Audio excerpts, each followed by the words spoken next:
Mm, Explicaré ahora el procedimiento de auditoría administrativa, que se basa en varias etapas. La primera es la planeación. Para la planeación se tiene que tener principalmente el objetivo.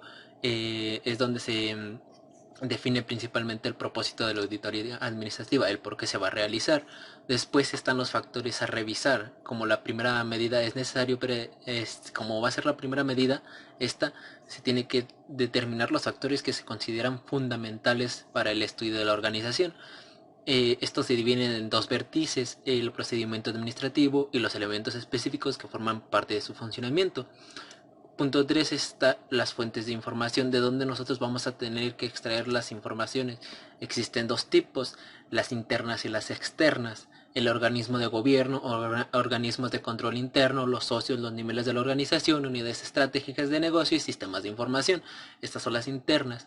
Las fuentes de información externas son los competidores actuales y potenciales, proveedores, clientes, usuarios, y que son actuales y potenciales ambos, los grupos de interés, los organismos nacionales e internacionales y las organizaciones líderes en el giro industrial.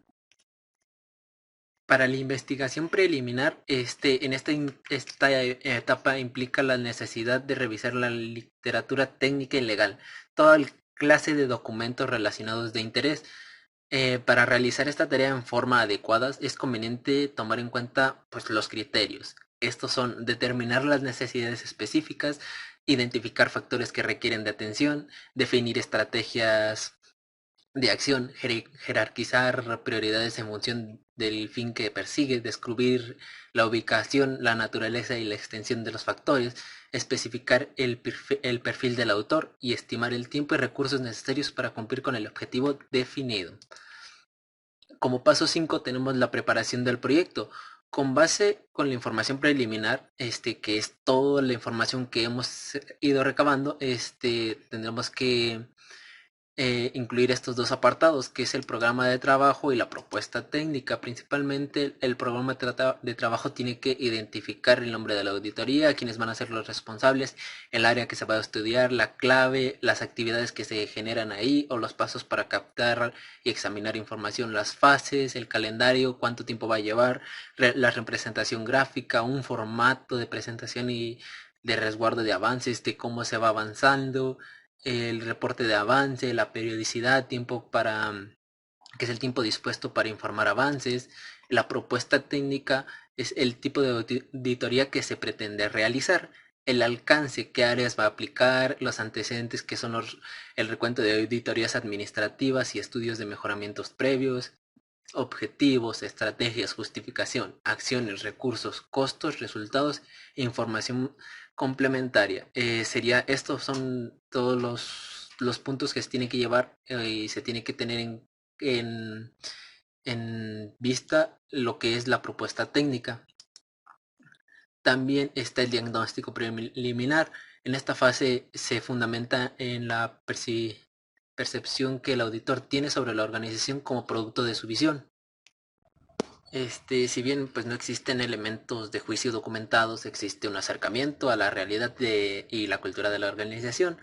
Teniendo estos conocimientos más o menos preparados, vamos a preparar un marco de referencia que fundamenta la razón por la que surge la necesidad de auditar. Para ello tenemos que considerar los siguientes elementos, que es el génesis de la organización, la creación de la organización, cambios en su forma jurídica, conversión del objeto en estrategias, manejo de delegación de facturas, infraestructura, esquema de operación, modificación de estructuras organizacionales, programación institucional, niveles de desarrollo, forma de operación, que sería el desempeño registrado o los logros alcanzados. También tenemos que tener en cuenta la instrumentación.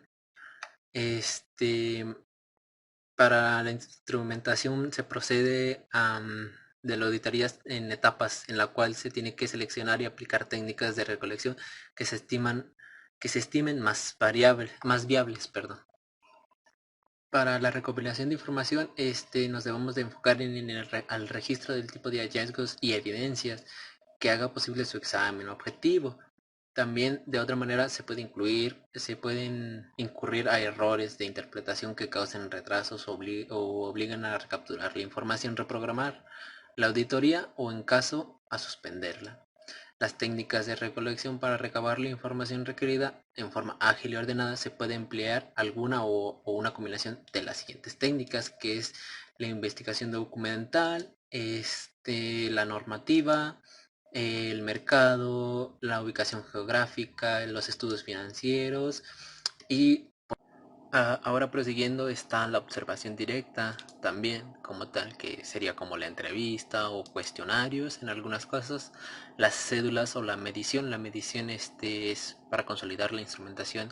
Es necesario que los hechos se puedan evaluar relacionados con una medida, la cual parte de los indicadores establecidos para el proceso administrativo y de los elementos específicos. Como tal está un examen que es pues, prácticamente el procedimiento o el propósito y que es de establecer las variables cuantitativas seleccionadas para revisar la información captada y la información de diagnóstico administrativo. En el examen de los factores de la auditoría consiste en dividir o separar los elementos o componentes para conocer la naturaleza, las características y el origen de su comportamiento. También están los papeles de trabajo. Estos son los registros donde se describen las técnicas y procedimientos aplicados, las pruebas realizadas, la información obtenida y las conclusiones alcanzadas. Eh, es, este, es necesario recabar suficiente información, o más bien escribir suficiente información que ayuden a la ejecución y a la supervisión del trabajo.